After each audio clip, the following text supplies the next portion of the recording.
नमस्कार दोस्तों। तो आप सबको पता होगा कि 13 जुलाई 2024 के दिन डोनाल्ड ट्रंप के ऊपर गोली चली थी और इस पूरी गोली कांड के बाद से जो है पूरा यूएस इलेक्शंस का जो तस्वीर है वो पूरी तरीके से बदल गया। जहां पर ऐसा लग रहा था कि डोनाल्ड ट्रंप यानी कि रिपब्लिकन पार्टी और डेमोक्रेट पार्टी के बीच में एक तगड़ा मुकाबला इस बार इलेक्शन में होगा, लेकिन उस दिन के बाद से जो पूरी सहानुभूति है लोगों की वो डोनाल्ड ट्रंप के साथ चली जाती है और डेमोक्रेट पार्टी के किसी भी नेता का चांस कम होते चला जाता है उस पूरे सीन के बाद से। लेकिन अगर इस पूरे शूटिंग इंसिडेंट की बात करें तो इसमें एक इंडिपेंडेंट पर्सन था जिसको ऑन द साइट शूट कर दिया गया था और उसको मारे जाने के बाद कोई लिंक इसमें नहीं जुड़ पाया कि इसके पीछे, इस पूरे असैसिनेशन के पीछे कौन लोग हैं या क्या ईरान की सरकार, ईरान का नाम आ रहा था बीच में कि ईरान की गवर्नमेंट हो सकती है इसके पीछे। अब फाइनली क्या हुआ है कि एक पर्सन को अरेस्ट किया गया है और he is a Pakistani national person जिसको अरेस्ट किया गया है डोनाल्ड ट्रंप के शूटिंग केस में, और इसके जो लिंक्स हैं वो ईरान गवर्नमेंट के साथ हैं ऐसा बताया जा रहा है। इसको जो है 13 जुलाई को गोली चली थी डोनाल्ड ट्रंप के ऊपर और 13 जुलाई के एक दिन पहले 12 जुलाई को इस पर्सन को अरेस्ट किया गया था डोनाल्ड ट्रंप के असैसिनेशन के केस में। उस टाइम पर ये आइडिया नहीं था कि ये असैसिनेशन, ये तो पता था कि ये किसी बड़े यूएस के पॉलिटिशियन या किसी बड़े जो ऑफिशियल है यूएस के उसका असैसिनेशन करना चाहता है, लेकिन डोनाल्ड ट्रंप का ये असैसिनेशन प्लॉट कर रहा होगा इसके बारे में नहीं पता था। तो ये जो पर्सन है जिसको आप अभी स्क्रीन पर देख भी रहे होंगे, इस पर्सन का नाम है आसिफ रजा मर्चेंट। ये 46 साल का पर्सन है and he is a Pakistani national. कई बड़े टाइम तक ये ईरान में भी रहा है और कई बार ये ईरान आया गया है और ईरान की गवर्नमेंट के साथ बताया जा रहा है कि इसके काफ़ी ज़्यादा लिंक्स हैं ईरान की गवर्नमेंट के साथ। अब आता है रीज़न के ऊपर डायरेक्ट कि इसने आखिर क्यों डोनाल्ड ट्रंप को मारने का प्लान बनाया और क्या पूरा ये मामला क्या था, इसको समझते हैं डिटेल में। देखिए 2020 में ईरान के यानी कि IRGC के ईरानियन रिवॉल्यूशनरी गार्ड कॉर्प्स के एक बहुत बड़े कमांडर थे कासिम सुलेमानी, जिसने नाम सुना होगा दे नो। कासिम सुलेमानी को मारने को 2020 में एक टारगेटेड ड्रोन अटैक से मार दिया गया था और कासिम सुलेमानी के साथ में यहाँ पर 60 और लोग भी इसमें मारे गए थे। लेकिन कासिम सुलेमानी क्योंकि बहुत बड़े कमांडर थे IRGC के, उनके मरने के बाद ईरान जो है वो काफ़ी गुस्सा हो जाता है। अब जो लोग नहीं जानते हैं कासिम सुलेमानी को, मैं एक बार थोड़ा सा आपको डिटेल में बता देता हूँ। कासिम सुलेमानी की जो करियर है एज एन IRGC कमांडर वो 1980s के टाइम पर शुरू होता है, जब सीरिया का एपिसोड चल रहा होता है, जब थोड़ा बहुत इराक का एपिसोड चल रहा होता है। कासिम सुलेमानी IRGC के वो कमांडर हैं, आज तक के IRGC के जो सबसे फेमस कमांडर्स में आप अगर गिनोगे तो उसमें सबसे पहला नाम कासिम सुलेमानी का आएगा। चाहे वो हमास को बनाने से हुआ, हिजबुल्लाह को सपोर्ट करने से हुआ, हुदीस को बनाने से हुआ, या इराक और सीरिया की जो शिया रेजिस्टेंस फोर्सेस हैं, छोटी छोटी जो शिया रेजिस्टेंस फोर्सेस हैं, उनको बनाना हुआ, वो सब कुछ अकेले दम पे कासिम सुलेमानी ने एक टाइम पर किया था। और जो IRGC को आप आज के रूप में देखते हो, इतनी स्ट्रॉन्ग फोर्स की तरह आज देखते हो, वो IRGC को बनाने में कासिम सुलेमानी का बहुत बड़ा हाथ था। तो 1980s के टाइम पर उन्होंने सीरिया में भी काफ़ी काम किया, उन्होंने इराक में भी काफ़ी काम किया, लेकिन उस टाइम पर ये बहुत फेमस नहीं हुआ करते थे। छोटे छोटे इन्होंने रेजिस्टेंस फोर्सेस बनाए उसके बाद से, लेकिन साल 2003 के बाद ये जा करके सच में न्यूज़ में आ पाए। आपको पता है कि साल 2003 में यूएस ने क्या किया था कि यूएस ने इराक को इन्वेड कर दिया था और इराक को इन्वेड जब किया था, आपको पता है कि वहाँ पर पूरा सद्दाम हुसैन का एपिसोड हुआ था कि सद्दाम हुसैन जो है वो पहले तो यूएस के साथ में काम कर रहे थे, बट वो एकदम से पलट जाते हैं और अपने हिसाब से वो ऑयल प्राइसेस को तय करना चाहते हैं। वो US डॉलर्स में ऑयल प्राइसेस में डील नहीं करना चाहते और इन सारी चीज़ों को लेकर के US गवर्नमेंट और सद्दाम हुसैन में झगड़ा हो गया था।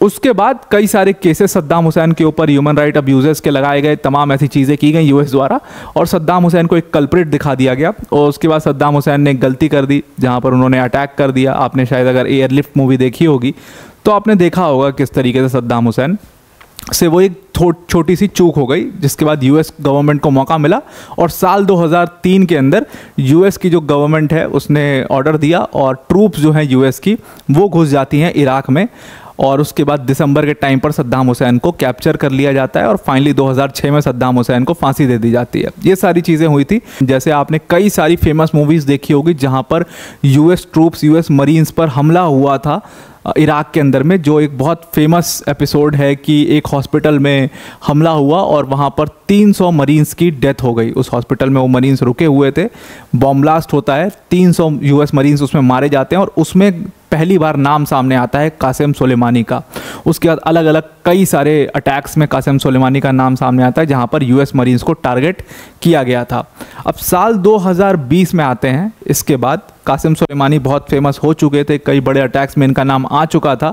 साल 2020 में डोनाल्ड ट्रंप ने एक बहुत बड़ा डिसीजन लिया था और कहते हैं कि डोनाल्ड ट्रंप ने खुद ये डिसीजन दिया था डायरेक्टली मीटिंग बुला करके कि कासिम सुलेमानी को एलिमिनेट करो, अदरवाइज ऐसे ही यूएस मरीन्स ट्रूप्स जो हैं वो मरते रहेंगे। और उसके बाद फाइनली 2020 में वो ड्रोन टारगेटेड किलिंग हुई जिसमें कासिम सुलेमानी के साथ में 60 और लोगों को भी मार दिया गया। अब उसी का बदला लेने के लिए पाकिस्तानी जो ईरान की गवर्नमेंट से लिंक्ड पर्सन है उसने डोनाल्ड ट्रंप का ये पूरा असैसिनेशन केस प्लान किया था।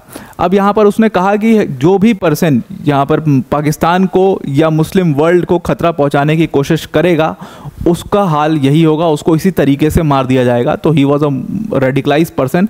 अब जब इसको अरेस्ट किया गया था 13 जुलाई को, तो लोग किसी को नहीं, जब 12 जुलाई को अरेस्ट किया गया था इसको, तो किसी को ये आइडिया नहीं था कि ये डोनाल्ड ट्रंप को असैसिनेट करने का प्लान कर रहा था। आइडिया दो चीज़ का था। एक चीज़ तो ये फिक्स थी कि ये यूएस के किसी यूएस ऑफिशियल के यहाँ से कुछ कंप्यूटर फाइल्स चुराने की कोशिश कर रहा है, दैट वाज फॉर श्योर।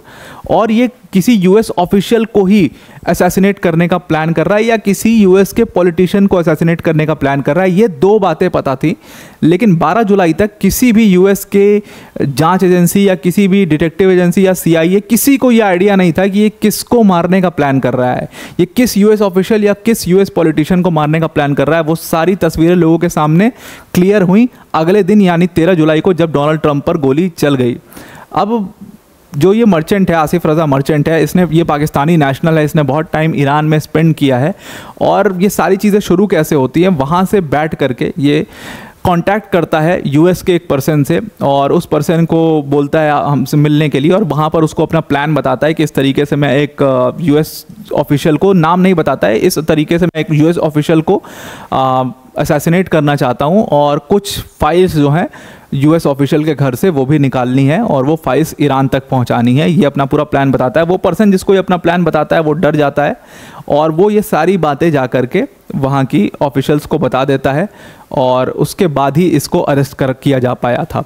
तो जिस पर्सन को इसने सारी चीज़ें बताई थी वही पर्सन इसमें कॉन्फिडेंशियल सोर्स है इस पूरे इंसिडेंट का और वही पर्सन गवाह भी है पूरे यूएस ऑफिशियल के पास। उसके अलावा यूएस ऑफिशियल्स के पास कुछ भी लिंक ज़्यादा नहीं बन पा रहा है इसको किसी भी तरीके से चार्ज करने का। तो उस गवाह के बेसिस पर ही यूएस ऑफिशियल्स ने इस पर्सन को चार्ज किया है। तो अभी इस केस में हालांकि आगे देखना है कि क्या होता है। अब ये सारी चीज़ें शुरू कैसे होती है, सारी चीज़ें शुरू होती हैं मई के टाइम पर।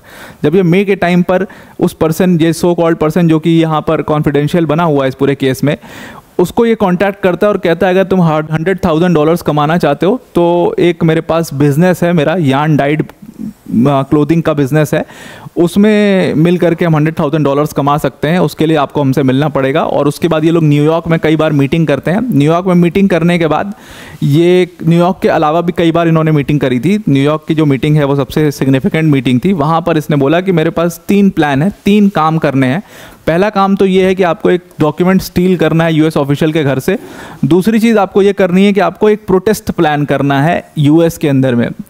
और ये जो प्रोटेस्ट प्लान करने की बात हो रही थी, ये पैलेस्टीन के सपोर्ट में प्रोटेस्ट प्लान करने की बात हो रही थी। अलग अलग यूएस के अलग अलग जगहों पर ये प्रोटेस्ट प्लान करने के लिए ये काफ़ी पैसे देने के लिए भी तैयार था। और तीसरी चीज़ ये करना चाहता था कि ये किसी बड़े पॉलिटिशियन को यूएस के, उसको ये मारना चाहता था। लेकिन इसने अभी तक इसका नाम रिवील नहीं किया था कि किसको एग्जैक्टली मारना चाह रहा है। ये कह रहा था आप मुझे सिर्फ गनमैन से मिला दो जो ये असैसिनेशन करेंगे, मैं उनसे ही बात करूँगा। फिर ये पर्सन हालांकि अथॉरिटीज़ के पास जाता है, उनको सारी चीज़ें बताता है। उसके बाद अथॉरिटीज़ इसको अरेस्ट कर लेती हैं। गनमैन से जो इसको मिलाया गया था वो एक्चुअल में अंडरकवर एजेंट्स थे, उनको उसने $5,000 भी दिए थे। लेकिन फिर आपको पता है कि वो इसको अरेस्ट कर लिया गया था 12 जुलाई को। अब यहाँ पर कहा यह जा रहा है यूएस ऑफिशियल्स द्वारा कि हो सकता है इसने और लोगों से भी कांटेक्ट किया हो गनमैन से मिलवाए जाने के लिए। तो हो सकता है उन गनमैन्स ने ये काम कर दिया हो और उसमें से एक इंडिपेंडेंट गनमैन ने जिसने डोनाल्ड ट्रंप पर गोली चलाई उसने ये काम कर दिया हो। तो 12 जुलाई को किसी को भी आइडिया नहीं था कि ये गोली डोनाल्ड ट्रंप पर चलने वाली। सबको ये पता था कि किसी यूएस ऑफिशियल या किसी यूएस के पॉलिटिशियन को मारे जाने की यहाँ पर साजिश की जा रही है, लेकिन वो डोनाल्ड ट्रंप होंगे ये बात किसी भी यूएस की एजेंसीज को नहीं पता थी। तो अब इस पर्सन को अरेस्ट किया गया है। हालांकि इस केस में आगे अभी काफ़ी डेवलपमेंट्स आएंगी। लेट्स सी इसको क्या होता है इसके सामने, और ईरानियन गवर्नमेंट को जो इसमें इसके ऊपर घेरा गया है, लेट्स सी ईरानियन गवर्नमेंट का इसके ऊपर क्या टेक आता है। तो आई होप आपको ये पूरा आर्टिकल समझ में आ गया होगा। अब वीडियो को एंड करने से पहले अनअकैडमी टीम की तरफ से एक बहुत बड़ी अनाउंसमेंट है। अगर आप यूपीएससी सीएससी 2025 की प्रिपरेशन करना चाहते हो तो अनअकैडमी ने अब आपके लिए राहें और आसान कर दी हैं। जिस यूपीएससी सीएससी की प्रिपरेशन में आपके 1.5 लाख 2 लाख रुपए तक खर्च हो जाते थे, अब अनअकैडमी ने उसमें बिगेस्ट एवर प्राइस ड्रॉप करके उस फीस को सिर्फ और सिर्फ 29,999 का कर दिया है। इस प्राइस में आपको इंडिया की टॉप फैकल्टी जैसे मृणाल सर, प्रतीक सर, सुदर्शन सर जैसी फैकल्टीज यहाँ पर आपको पढ़ा रही होंगी। प्लस इसमें आपको 1-to-1 मेंटोरशिप भी मिलेगी और उसके साथ साथ आप जितने भी मेंस के आंसर्स लिखते हो उसका इवैल्यूएशन भी होगा। अगर आप इस कोर्स को इस डिस्काउंटेड प्राइस पर ज्वाइन करना चाहते हैं तो डिस्क्रिप्शन में हमने एक लिंक दिया हुआ है, उस लिंक पर क्लिक करना और जहां पर यूज कोड का ऑप्शन आएगा वहां पर आप APYT10 यूज करना, तो आप इस कोर्स को अवेल कर पाओगे। तो आई होप आपको ये पूरा आर्टिकल समझ में आ गया होगा। आज के लिए इतना ही। Thank you and have a nice day.